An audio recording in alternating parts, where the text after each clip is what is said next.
Do you have a favorite season? Is there something that you love to do in one season more than another? Maybe you love swimming in the summertime.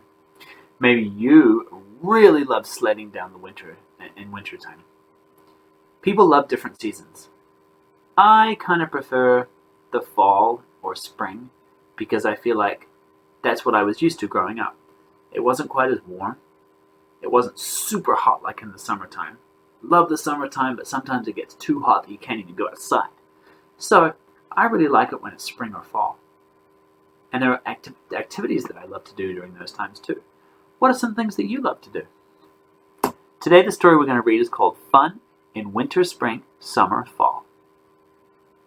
And the first thing that we're going to do is we're going to infer what we think the story might be about, what kind of story it might be.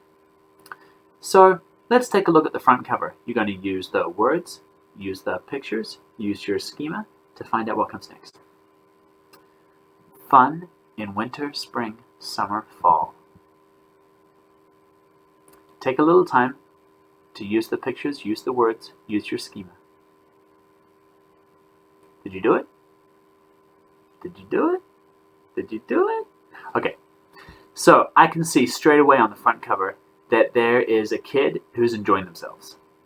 And it seems like they're enjoying themselves in what looks like an impossible picture. What is that?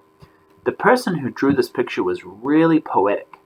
They used their imagination to show all the 4 seasons, but on one picture. Why would they do that? I think they're just being poetic. I don't think this is a real picture that's possible. But I still think this is going to be a learning book. So I think this is going to be a realistic fiction story all about different fun things that you can do in those different seasons. What else do I notice on the front cover? At the moment, I think that's what's going to be happening in the story. Did you pick up something that you think might be happening in the story? If so, tell a buddy or your parent. Let's talk first about the difference between decodable words and sight words. In this list, you can see a number of words that are words that are decodable. That means that if you said each one of the sounds, you could sound it out and work out the word. These ones are good because they're words that are common spellings and they're words that you just need to know by sight. So let's look at the decodable words first and sound them out. Here we go. List. Was I able to sound out each of those words? I was. I want you to go through and try it by yourself, sounding out each of those sounds. And you may notice that there is a double L sound to watch out for. When you see the double L, you just make one L sound. Ready? Pause the video and try these words by yourself. Okay, you should have given those a go. Over here, these are sight words which we need to learn totally differently. The first one has a song that goes like this. D-O-W-N, go down, go down. D-O-W-N, go down, go down.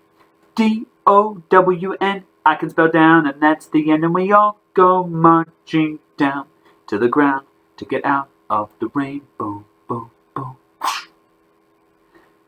This one here, of, tell us how to say the word in the sound. It goes like this. O and an F, of. O and an F, of. Sounds like a V, no fooling me. O and an F, of. Like, goes like this. I like you, you like me. I write like L-I-K-E with a great big hug and a kiss from you to me. I spell like L-I-K-E. They, T-H-E-Y, T-H-E-Y, T-H-E-Y spells they. O-Y, won't they go away now? They is spelled T-H-E-Y. You may notice that they doesn't follow the vowel pattern like E-Y. It's a bit of a sneaky sound. So is the word have and of. They don't sound like the way they're written. So we need to know these by sight.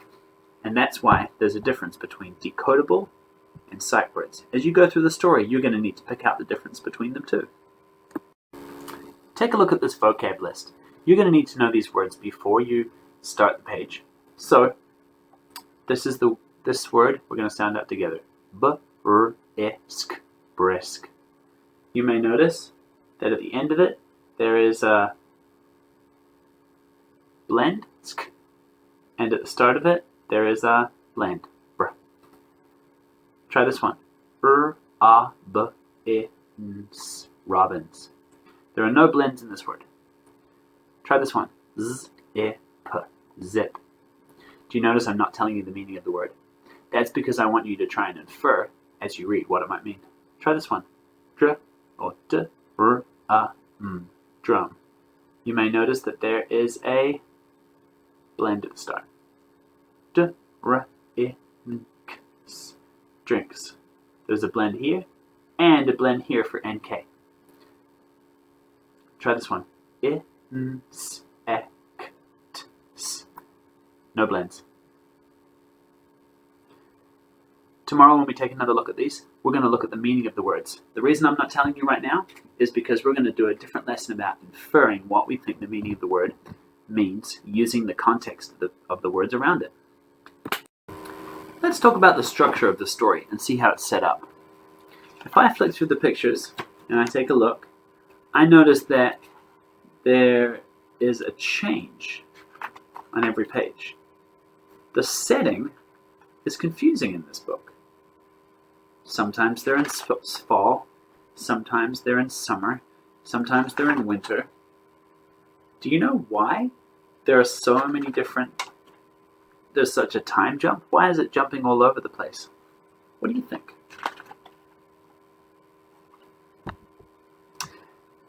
If you were thinking about it, the reason I would say is because this is a book that's probably telling us about seasons, so we can learn a little bit about seasons. So it's still a real story, but it's a different structure. It's set up in a different way so that it shows each season on every page. The way that we read the story is really important because it comes across as a rhyme and a pattern. When you read this story, it's more like reading a poem because this story is a little bit of poetry put into a book. So, I wonder if you can hear my rhythm as I read and try and read along with me. When we do a rhythm, that means it's kind of like to a beat. When we have rhyme, that means that there are words that end the same. So not every single one of these words, these lines rhymes. Ready? Let's listen to the first one. Winter, spring, summer, fall, I have fun in them all. In the spring I zip down hills on my sled that is red. In the summer I rest in the grass. Small insects buzz as they pass. In the spring I swing on my swing. The robins call and sing. In the fall the wind is brisk. Picking pumpkins is at the top of my list. Swimming under the summer sun. Drinking hot drinks. After winter fun. Zoop, zoop. Spring sap drinking like a drum. Dripping like a drum. The smell of fall is the best smell of all.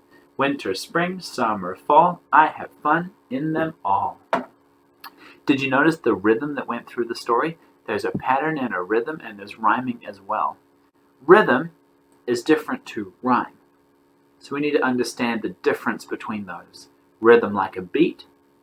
Rhyme, words that have the same middle and ending sound.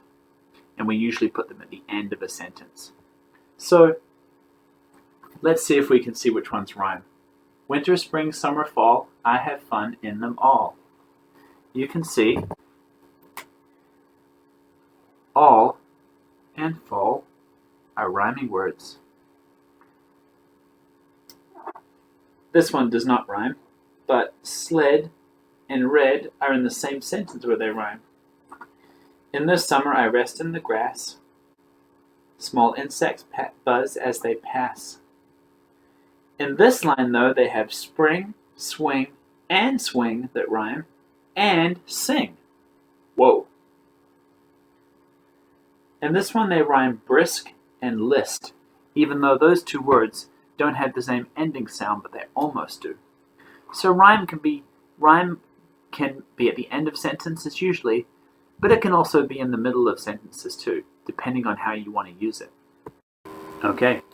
It's time to go read Fun in Winter, Spring, Summer, Fall by yourself on the Flyleaf app. As you read, think about the things that we went through today and we talked about, and I want you to notice those and use them to help with your learning and understanding. Happy reading!